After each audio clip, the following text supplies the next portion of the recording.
오늘은 사순절 네 번째 주일을 보내고 있습니다. 여러분들 예수 그리스도를 묵상하고 계십니까?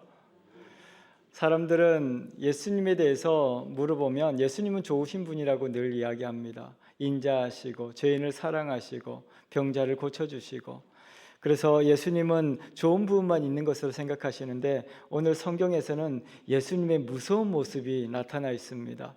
예수님께서 화를 내시고 채찍을 만들어서 사람들을 이렇게 내쫓으시고 또 상을 엎으시고 그런 모습이 나타나 있습니다. 성경에 보면 우리가 읽었던 성경 바로 전에 이렇게 말씀하십니다. 성전 안에서 매매하는 자들을 내어 쫓으시며 돈 바꾸는 자들의 상과 비둘기 파는 자들의 의자를 둘러 엎으셨다, 그렇게 이야기합니다. 굉장히 예수님께서 화가 나셨죠. 왜 이렇게 화가 나셨을 것 같습니까? 하나님께서는 교회는, 성전은 하나님을 만나는 곳이고 하나님 앞에 예배하는 곳이고 연약하고 부족한 사람들이 다 나와서 하나님 앞에 고백하고 하나님의 도우심을 구하는 곳이 되어야 한다, 그렇게 말씀하셨습니다. 그런데 예수님께서 찾아간 그 교회는 그렇지 못했던 것이죠. 그곳에는 예배하는 곳이 아니라 장사하는 곳이 되어 있었고 예배하러 온 사람들의 길을 막고 그들이 예배할 수 없게 하는 그런 곳이 되어 있었습니다. 그래서 힘있고 권력 있는 사람들이 거기서 큰 소리를 외치며 나는 거룩하다고 하나님 앞에 예배하는 모습을 보면서 예수님께서는 굉장히 화가 나셨습니다. 어떻게 하나님께서 정하신 이 예배의 자리가 어떻게 이렇게 될 수 있는가? 그러면서 상을 엎으시고 그곳에서 장사하는 사람들을 내어 쫓으시고 있는 장면을 오늘 기록하고 있는 것입니다. 오늘 이 예수님의 모습을 보면서 우리 교회는 어떠한가를 생각해 볼 수 있는 시간이 되었으면 좋겠습니다.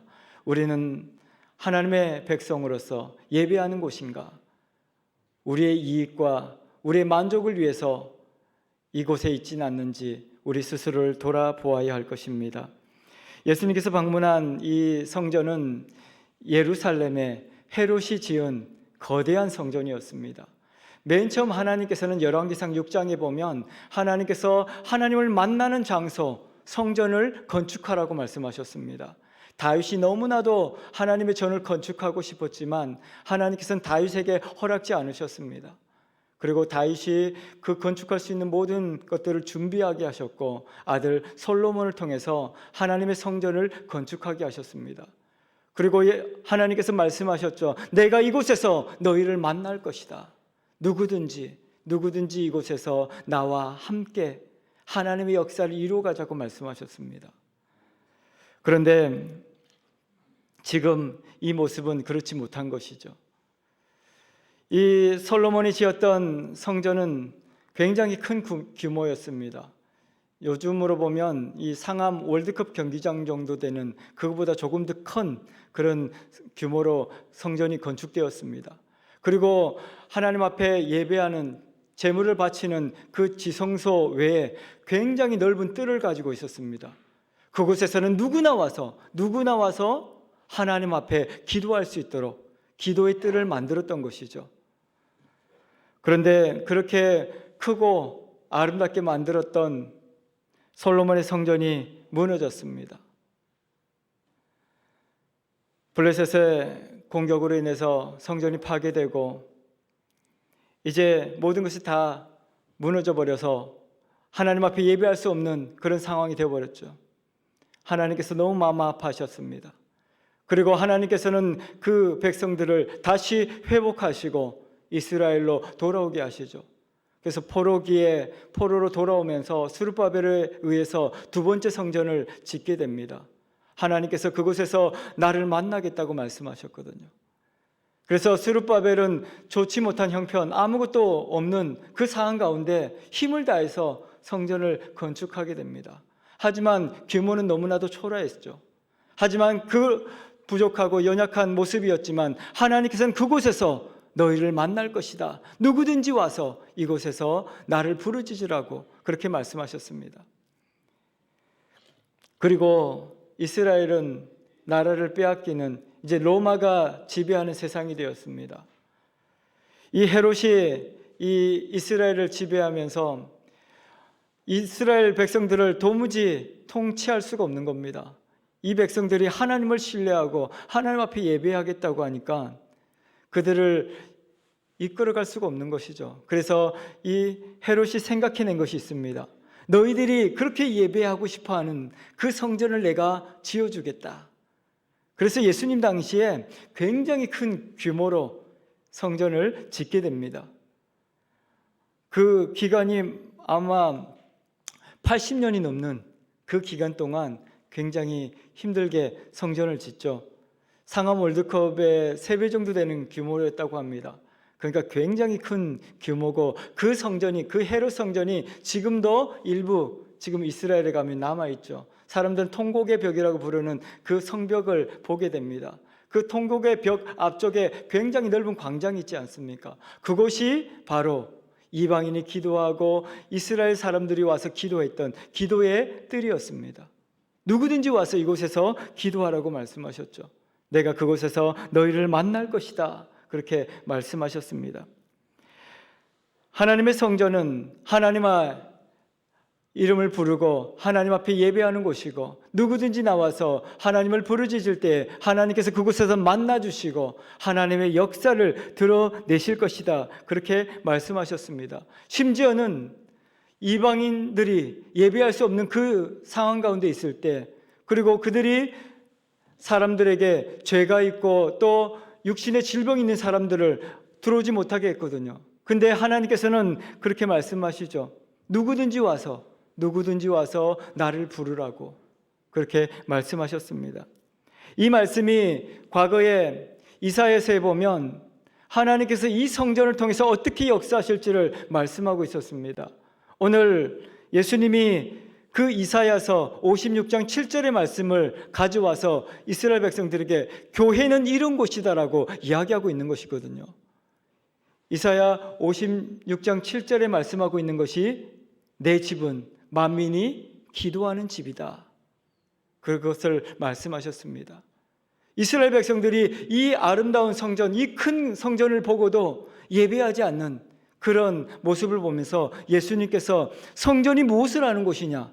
예배하는 곳이고 기도하는 곳이지 않느냐라고 가르치고 있는 것이죠.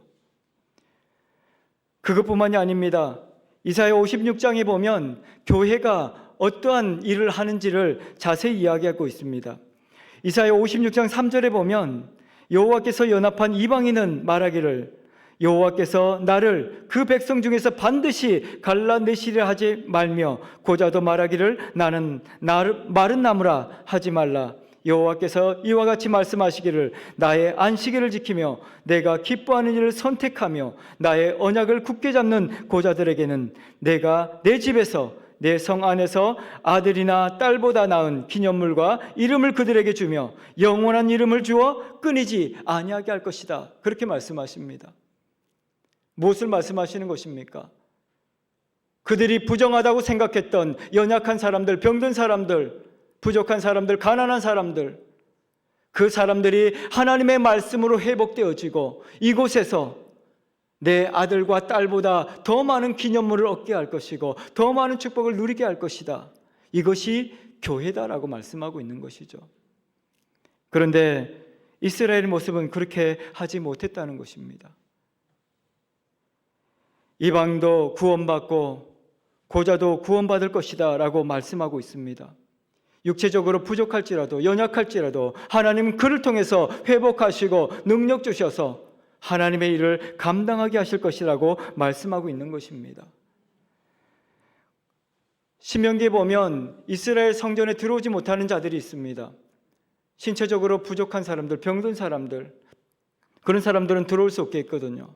근데 그때 말했던 그 하나님의 율법을 지금 바꿔서 말하고 있는 것입니다. 그렇다 할지라도 하나님께서 이 성전을 통해서 그 모든 연약한 자들을 회복할 것이다. 누구든지 와서 이곳에서 나를 부르라고 말씀하시는 것이죠. 내가 그곳에서 너를 만나리라. 그렇게 말씀하신 것입니다. 출신 성분에 흠이 있는 사람들도, 육신의 연약함으로 병든 사람들도, 가난한 사람들도, 모든 사람들이 다 나와서 나를 부르라고, 교회는 그런 곳이라고 말씀하고 있는 것입니다. 교회는 하나님의 은혜로 말미암아 회복되어지고 새로운 인생을 살아가는 공간입니다. 누구든지 와서 하나님을 부르면 하나님을 만나는 곳입니다. 그러한 곳이 교회가 되어져야 한다고 말씀하고 있는 것이죠.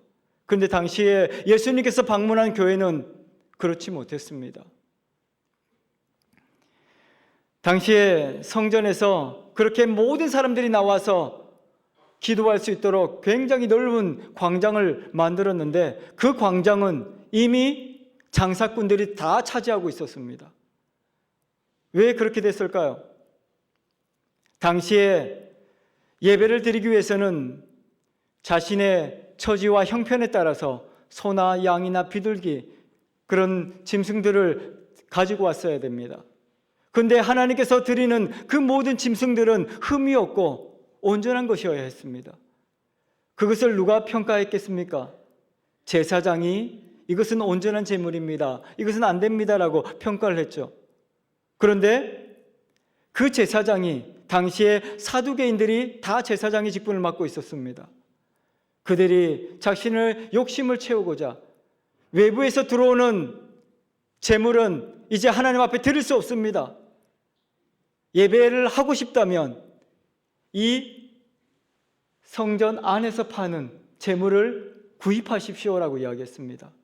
그렇게 되다 보니까 어떻게 되겠습니까? 이제 짐승을 파는 사람들이 그 안에 들어오게 된 것이죠. 그곳이 예배의 자리가 되고 기도의 자리가 되고 하나님을 만나는 장소가 되어야 하는데 장사하는 자리가 되어진 것입니다. 이제는 기도할 곳이 없어진 것입니다. 여기저기서 소 우는 소리, 양 우는 소리, 비둘기가 날아다니는 그런 곳이 되었던 것이죠. 그것뿐만이 아닙니다. 하나님 앞에 예물을 드릴 때, 헌금을 할 때는 반드시 유대인이 사용하는 유대인의 돈을 내야 했습니다. 외부에서 온 사람들은 유대인의 돈을 준비하지 못했습니다. 그래서 어떻게 했겠습니까? 환전을 해야 되죠. 헌금을 하려면 반드시 환전을 해야 되는데 그 환전을 하는 사람들이 그곳에서 상을 펴고 그렇게 있었던 것이죠. 이것이 그래도 정상적으로 거래가 되고 정상적으로 이렇게 바꿔주는 것이었으면 그들에게 도움이 됐을지도 모릅니다. 역사학자들의 그 글을 보면 46배의 폭리를 취했다고 이야기합니다. 그렇게 어마어마한 폭리를 취하게 되니까 가난한 사람들은 예배를 하고 싶어서 왔지만 예배할 수가 없습니다. 재물을 구입할 수가 없는 것이죠. 너무 비싸게 팔고 심지어는 흠이 있고 좋지 못한 짐승들을 거기서 팔기도 하고 그래서 가난한 사람들이 살 수 없다고 하면 그 흠이 있는 하나님 앞에 드릴 수 없는 짐승들을 구입하라고 그래서 하나님 앞에 온전한 예배를 드릴 수 없는 그런 곳이 되어버렸던 것입니다. 돈 바꾸는 사람들도 환전 수수료를 굉장히 높게 받아서 하나님 앞에 예물 드리는 것조차도 쉽지 않는 그런 상황이 되어진 것이죠. 그래서 예수님께서는 너무나도 화가 나신 것입니다. 교회는, 성전은 하나님을 만나는 것이고 하나님 앞에 억울함을 토로하는 것이고 내 부족함을 내어놓는 것이고 그곳에서 하나님을 만나고 하나님의 치유를 경험하며 하나님의 역사를 경험하는 것이 교회입니다. 그런데 당시에 교회는 그렇지 못했다는 것이죠. 예수님께서 분노하셨습니다. 화를 내셨죠. 이렇게 더 화를 냈던 이유가 있습니다. 왜냐하면 예수님께서 공생의 사역 초기에 성전을 방문했을 때도 이러한 모습이었거든요. 그때 사람들에게 그 사람들을 다 내어 쫓으시면서 이 교회는 하나님을 만나는 곳입니다. 기도하는 곳이고 예배하는 곳입니다. 이렇게 해서는 안 된다고 이야기를 했는데 3년이 지나고 와서 보니까 똑같은 모습인 거예요. 그래서 예수님이 너무너무 화가 나시고 너무너무 안타까워 하시는 것이죠. 그러면서 돈 많고 힘 있는 사람들이 그 교회에서 떵떵거리면서 큰 소리로 두 손을 높이 들고 나에게 이렇게 큰 복을 주셔서 감사하다고 그렇게 하고 있는 모습이 너무나도 가증스럽고 너무나도 하나님 보시기에 슬펐던 것입니다. 그래서 예수님은 그 사람들을 다 내어 쫓으십니다. 그 짐승을 파는 사람들뿐만 아니라 돈을 바꿔주는 그 돈통을 다 엎어버리시고 상을 다 엎어버리시고 다 내어 쫓는 것이죠. 다 나가라고 말씀했습니다. 왜 이렇게 기도하는 집을 강도의 소굴로 만들었냐는 것이죠. 사람들은 그들의 그런 강도와 같은 모습을 보면서도 아무도 이야기하지 못했습니다. 그들의 권력 앞에서, 그들의 힘 앞에서 아무것도 할 수 없었죠. 침묵하고 있었던 것입니다. 성경을 보면 이사야 56장 10절에 하나님께서는 이스라엘의 제사장과 이스라엘의 파수꾼들을 세우셔서 하나님의 교회가 바른 길을 갈 수 있도록 늘 눈을 뜨고 살피라고 이야기했습니다. 그런데 과거에 그들의 모습도 지금의 모습과 별로 다르지 않았습니다. 이사야 56장 10절을 보면 이스라엘의 파수꾼들은 맹인이요 다 무지하여 벙어리 개들이라 짖지 못하며 다 꿈꾸는 자들이요 누워있는 자들이요 잠자기를 좋아하는 자들이니 이 개들은 탐욕이 심하여 족한 줄 알지 못하는 자들이요 그들은 몰직각한 목자들이라 다 제 길로 돌아가며 사람마다 자기 이익만을 쫓았다. 그렇게 이야기합니다. 예수님께서 보실 때 이 성전을 감시하고 하나님의 그 기도하는 장소로 만들어야 할 사람들이 맹인이 되고 벙어리 개가 되어서 짖지 못하는 그런 현상이다. 그렇게 표현하고 있는 것이죠. 저는 요즘에 이 사회를 보면서도 요즘 이렇게 교회를 보면서도 마음이 너무 아플 때가 있습니다. 시대의 아픔을 보면서 우리가 하나님의 말씀을 선포하고 하나님 앞에 나와 하나님을 부르짖어야 하는데 이 시대는 그 누구도 그렇게 하지 않는 것 같아서 너무나도 마음이 아픕니다. 정치적인 이슈를 만들고 그곳에서 매일같이 싸움을 하고 있는 저들을 볼 때 너무나도 안타까운 것이죠. 우리는 이 시대를 향해서 눈을 떠야 합니다. 그리고 우리 입을 벌려서 하나님의 말씀을 선포해야 합니다. 이 나라의 민족이 예배하는 민족, 하나님 앞에 부르짖어 기도하는 민족이 되기 위해서 우리는 외쳐야 하는 것입니다.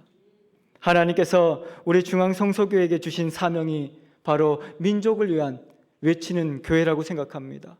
우리 모든 성도들이 우리 중앙성소교회가 만민이 기도하는 집이 되기를 간절히 소망합니다. 그것을 위해서 기도하시고 눈을 뜨시고 늘 하나님의 말씀을 선포하는 저와 여러분들이 되기를 소망합니다. 하나님께서 우리 교회를 통해서 놀라운 역사를 행하실 것입니다. 이곳에서 하나님께서 기다리실 것입니다. 하나님의 백성들을 만나실 것이고 하나님의 역사가 우리 교회를 통해서 드러나게 될 것입니다. 그래서 우리 중앙성소교회가 기도하는 교회, 하나님의 역사와 나라와 민족을 위해서 기도하는 교회가 되어야 하는 것입니다. 그래서 예수님께서는 내 집은 만민이 기도하라, 기도하는 집이라 그렇게 말씀하셨습니다. 이렇게 간절하게 예수님께서 그 하나님의 말씀을 회복하고 기도하는 집이 되어야 한다고 외쳤던 이유가 있습니다. 왜냐하면 하나님께서는 이 교회에서 내가 너를 만나겠다고 말씀하셨거든요. 기도할 때 내가 너를 만나줄 것이고 기도할 때 너를 통해서 역사하실 것이라고 말씀하셨기 때문에 우리가 교회에 나올 때마다 기도해야 하는 것입니다. 사람들은 교회에 다양한 사역들이 있다고 이야기합니다. 왜 굳이 교회에서 기도만을 강조하십니까? 라고 이야기하는 사람도 있습니다. 왜냐하면 교회는 기도만 하는 것이 아니라고 생각하거든요. 말씀을 전해서 말씀을 가르치고 또 전도도 하고 장학헌금을 해서 장학생도 키우고 장례식도 하고 결혼식도 하고 다양한 사역들이 있죠. 근데 하나님께서는 말씀하십니다. 이 모든 사역의 시작은 기도라고 말씀하십니다. 그래서 기도해야 한다고 말씀하시는 것입니다. 교회는 기도로 시작하는 것입니다. 그렇게 할 때 하나님께서는 이 교회를 통해서 하나님의 역사가 드러나게 하는 것입니다. 이 세상을 구원하시는 하나님의 능력이 이 교회를 통해서 흘러가게 되어지는 것입니다. 우리 모두가 이 교회가 기도하는 집이 되도록 모일 때마다 기도하는 저와 여러분들이 되기를 소망합니다. 하나님께서는 만민이 기도하는 집이다, 그렇게 말씀하셨습니다. 만민, 만 명의 사람들이겠습니까? 그렇지 않습니다. 영어 성경에서는 이 만민을 all nations라고 번역을 했습니다. 모든 민족과 모든 나라와 모든 백성을 이야기하는 것입니다. 다시 말하면 병든 사람도, 아픈 사람도, 가난한 사람도, 부자도, 모든 사람이 다 나와서 이곳에서 하나님을 만나겠다고 말씀하시는 것이죠. 누구든지 와서 이곳에서 하나님을 부르면 내가 너를 만날 것이다, 그렇게 말씀하시는 것입니다. 그래서 하나님께서는 어린아이, 외국인, 할머니, 할아버지, 거리를 방황하는 청소년, 청년들 누구나 다 이곳에서 나를 부르라고 말씀하십니다. 우리 가련동에도 방황하는 많은 사람들이 있습니다. 저는 너무나도 안타까웠습니다. 수요일 날 우리 청소년들 전도를 위해서 라면을 끓여주거든요. 그곳에서 6명의 이 학생들이 이렇게 마지막 시간이 다 됐는데 와서 이 라면을 먹었습니다. 배고프다면서 밥을 더 달라고 하면서, 그래서 2그릇, 3그릇을 먹었습니다. 그래서 이제 제가 그 아이들과 이렇게 이야기를 하는데 6명의 아이들이 밥을 먹고 있었는데 3명이 가출을 했다고 이야기하더라고요. 그런데 너무나도 안타까웠습니다. 그 아이들을 보호해 줄 만한 그런 곳이 없는 것이죠. 그래서 제가 제 전화번호를 주면서 혹시 잘 곳이 없거든 전화해라고. 그래서 이 교회는 누구나 와서 하나님을 만나는 곳이고 새로운 인생을 살아가는 곳이다. 그래서 오라고 그렇게 이야기를 하고 보냈습니다. 이 세상은 너무나도 안타까운 사람들이 많습니다. 어른들도 지금 경제적으로 어려움을 당해서 집에 들어갈 수 없는 그런 분들이 계신다 그러더라고요. 그래서 너무나도 안타까운 시대에 하나님께서는 그들을 부르고 계십니다.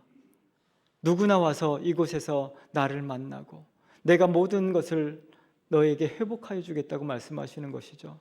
그래서 우리 교회를 통해서 모든 사람들이 만나는 은혜의 축복이 있기를 소망합니다.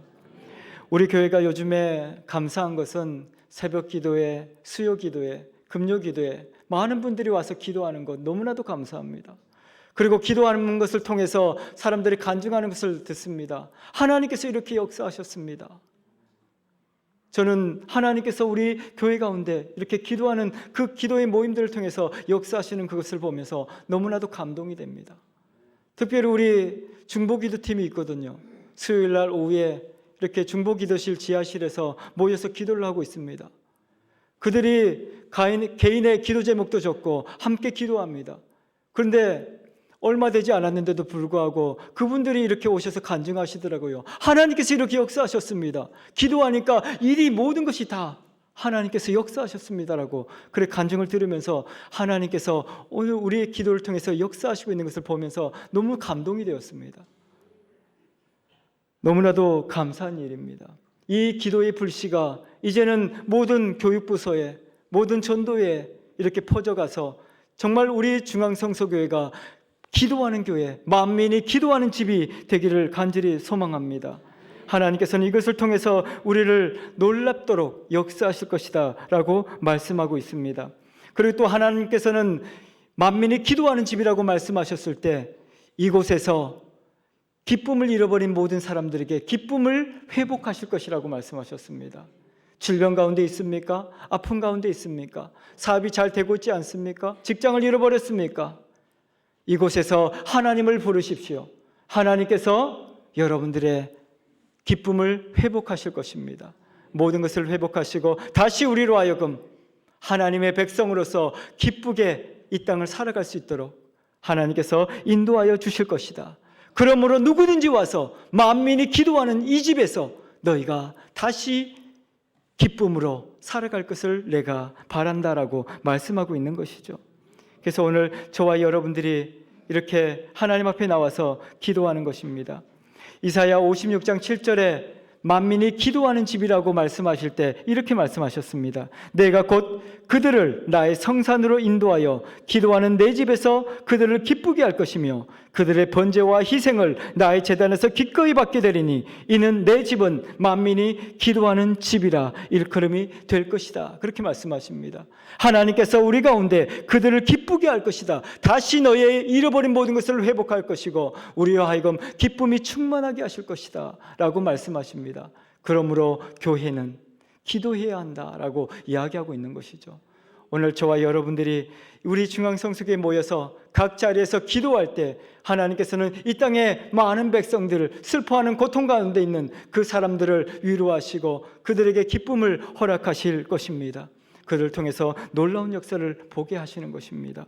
그리고 기도할 때 이 집이 만민이 기도하는 집이 될 때 이 교회를 통해서 잃어버린 백성들이 돌아오게 할 것이고 하나님의 나라가 이 땅에 회복될 것이다 라고 말씀하셨습니다.